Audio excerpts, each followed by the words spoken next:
to really talk about why do we need to face that topic today?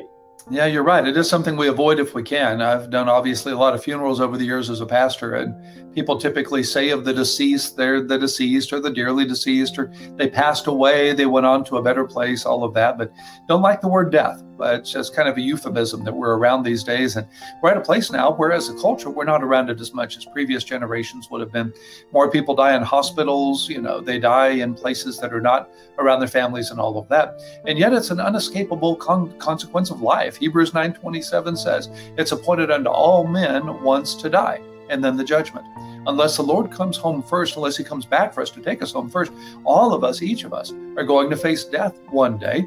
And the only way to be prepared to die is to make that decision now. I can't put that off to tomorrow because I'm not promised tomorrow. I remember, Chris, when I was pastoring in Atlanta, there was a member of a church out there in the community who was diagnosed with brain cancer and given a period of months to live. And so he wanted to redeem this time as best he could. So he went around to the various churches in the area and spoke to the men's groups and told them his story and urged them to be ready for eternity. Told them that he was making himself ready to meet the Lord, to be with the Lord, and they needed to do the same thing, and they needed to be ready for eternity today, and he hoped they would. Well, he did that on one Sunday morning in one of the churches in the area.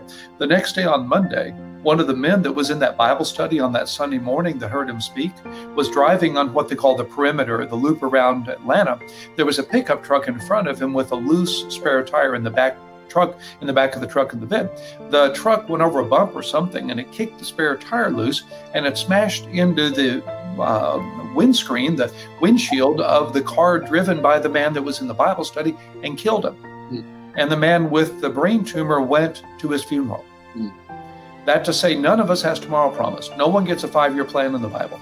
And we have to confront death if we want to be ready for death. And today's the only day we have to do that.